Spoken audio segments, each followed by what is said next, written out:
11th class हम अभी बात कर रहे हैं वैलेंस बॉन्ड थ्योरी, जिसे हम संयोजकता बंध सिद्धांत के नाम से भी जानते हैं। ये अणु बनने की प्रक्रिया में बहुत महत्वपूर्ण भूमिका निभाएगी थ्योरी। अतिव्यापन और संकरण के बाद जब अणु के बनने की प्रक्रिया शुरू हुई तो वो कैसे बंध बनाते हैं, इसको हम वैलेंस बॉन्ड थ्योरी से समझ सकते हैं।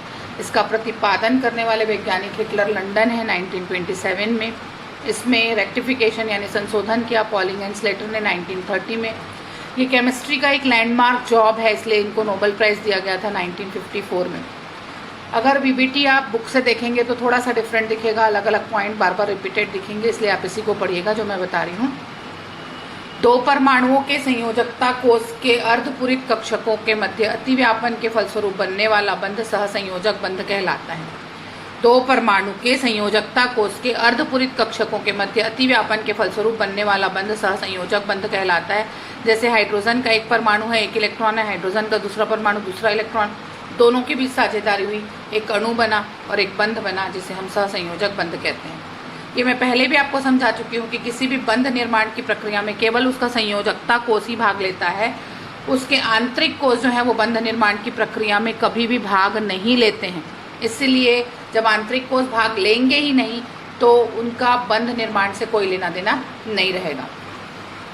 अगला जो पॉइंट हम पढ़ने वाले हैं वो है आपका अतिव्यापन में भाग लेने वाले कक्षकों में इलेक्ट्रॉनों का चक्रण विपरीत होना चाहिए। अभी हाइड्रोजन के दो परमाणु हैं, इसका भी चक्रण प्लस हाफ स्पिन का होगा, इसका भी प्लस हाफ स्पिन का होगा।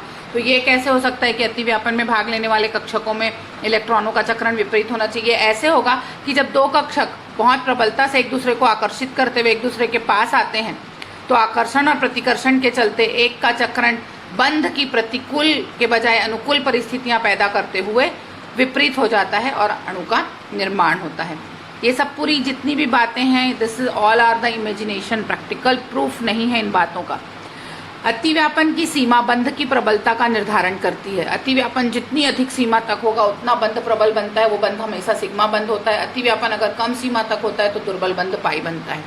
तो अतिव्यापन की सीमा जितनी अधिक होगी बंध आपका उतना प्रबल होने वाला है। क्लियर? उसके बाद अगली जो बात आ रही है, आपने दो प्रक्रियाएं कराई, एक तो युग्मन कराया और एक अतिव्यापन कराया।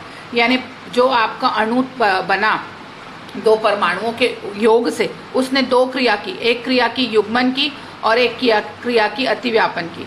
और दोनों ही क्रिया में एक में इलेक्ट्रॉन पास पास आए और एक में कक्षक पास पास आए। तो जब कोई चीज़ें एक दूसरे के पास आती है तो ऊर्जा मुक्त करती है। यानी इस दोनों ही क्रिया में बहुत अधिक ऊर्जा मुक्त हुई है, किसमें अतिव्यापन और युग्मन में, जिसकी वजह से बनने वाला अणु, जिसे आप तंत्र भी कह सकते हैं, वो बहुत स्थायी हो जाएगा। क्लियर? वीबीटी के दोष हैं, जिसमें से पहला दोष पहले हम पढ़ लेते हैं। वीबीटी के अनुसार जो ऑक्सीजन का अणु आप निर्मित करने वाले हैं वो प्रतिचुंबकीय होगा, क्योंकि उसमें आपको एक भी अयुग्मित इलेक्ट्रॉन दिखाई नहीं देंगे। बंध बना लेता है वीबीटी के प्रक्रिया के दौरान। लेकिन जब आप आणविक कक्षक में जाएंगे और वीबीटी पढ़ेंगे तब आपको पता चलेगा कि वीबीटी में जो बता रहा है कि ये प्रतिचुंबकीय, वो नहीं है भाई। वास्तव में ऑक्सीजन अनुचुंबकीय होता है और वहाँ युग्मित इलेक्ट्रॉन दिखेंगे।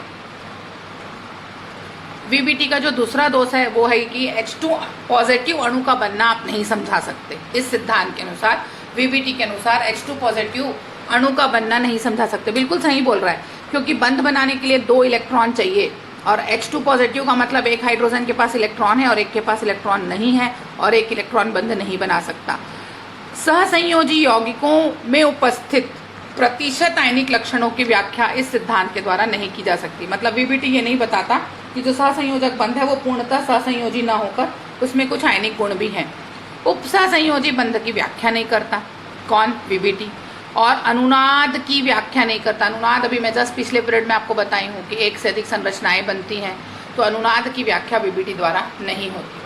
अगली थ्योरी है आणविक कक्षकों का सिद्धांत। फिर मैं आपको आणविक कक्षक क्या होते हैं वो समझाऊंगी, पर पहले उसके सिद्धांत को आप देख लीजिए, जिसे हम मॉलिक्यूलर ऑर्बिटल थ्योरी के नाम से जानते हैं। देने वाले वैज्ञानिक रॉबर्ट मुल्किन है 1932 में, और इसके लिए 1966 में नोबेल प्राइज हुए। आणविक कक्षकों के सिद्धांत में सबसे पहला पॉइंट आता है, अणु में इलेक्ट्रॉन नए कक्षकों में प्रवेश करते हैं जिन्हें हम आणविक कक्षक कहते हैं। इसमें परमाणविक कक्षकों के समान N, L और M क्वांटम संख्या एक जैसी होगी, लेकिन यहाँ भी S क्वांटम संख्या भिन्न भिन्न होगी। अणु बनने की प्रक्रिया में इलेक्ट्रॉन नए कक्षकों में प्रवेश करते हैं जिन्हें हम आणविक कक्षक कहते हैं। इन कक्षकों के भी n, l और m क्वांटम नंबर समान होते हैं, लेकिन s क्वांटम नंबर भिन्न होता है। अतिव्यापन में भाग लेने वाले परमाणविक कक्षक व अतिव्यापन के बाद बनने वाले आणविक कक्षकों की ऊर्जाएं समान होंगी। अतिव्यापन की क्रिया हुई जिसमें परमाणु कक्षक भाग लिए, अतिव्यापन के पश्चात आणविक कक्ष बने, वहां ऊर्जाएं समान हो गई। संख्या भी समान होगी, जितनी संख्या में परमाणविक कक्षक भाग लेंगे उतनी ही संख्या में नए आणविक कक्षकों का निर्माण होगा। तो ये दोनों चीजें क्या हुई, समान हो गई। अतिव्यापन की क्रिया में ये दोनों चीजें ही समान हो गई। अब सबसे बड़ी बात आ रही है, अणु बनने की प्रक्रिया में अणु का संबंध किसी एक परमाणु से न होकर अणु में उपस्थित समस्त परमाणु के केंद्र से होता है। जब आप अणु बना रहे हो तो ऑब्वियसली एक से अधिक परमाणु ले रहे हो, तो उसका संबंध किसी एक ही परमाणु से नहीं होगा, बल्कि उस अणु में उपस्थित समस्त परमाणु के केंद्र से होगा। जैसे O2 है तो ये दोनों ऑक्सीजन के केंद्र से संबंधित होगा, तब O2 अणु का निर्माण होगा। क्लियर। आगे आते हैं आणविक कक्षकों के भरने में परमाणविक कक्षकों के समान ही हुंड, पाउली और अब्बाउ के नियम का पालन होता है।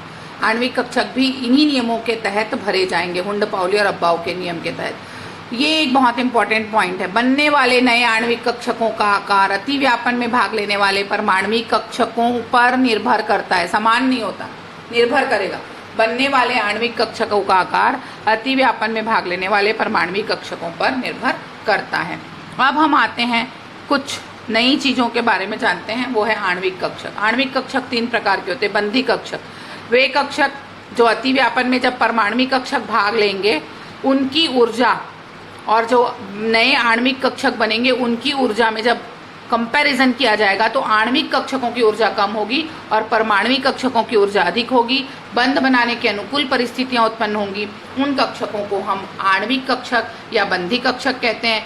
उनके बंध को सामने में शो किया जाता है, जैसे अभी तक 1s2 2s2 करते थे ना, अब 1s के सामने सिग्मा, 2s के सामने सिग्मा, px जो पाई अतिव्यापन पार्श्ववर्ती अतिव्यापन करता है px और py के सामने पाई, और pz कक्षक समाक्ष अतिव्यापन करता है, सिग्मा बंध बनाता है। तो ये कक्षक जो जो बंध बनाते हैं उनके सामने उनके बंधों को लिखा जाएगा, उन्हें हम बंधी कक्षक कहेंगे।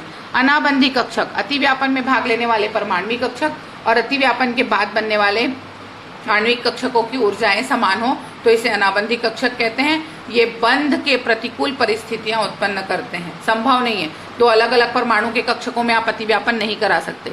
लास्ट है प्रतिबंधी आणविक कक्षक। अतिव्यापन में भाग लेने वाले परमाणविक कक्षकों की तुलना में बनने वाले आणविक कक्षकों की ऊर्जा अधिक होगी। ये बंध के प्रतिकूल परिस्थितियां पैदा करेंगे। ऐसे कक्षकों को हम आणविक कक्षक कहते हैं। इन्हीं सब के ऊपर आप स्टार लगा देंगे तो ये आणविक कक्षक हो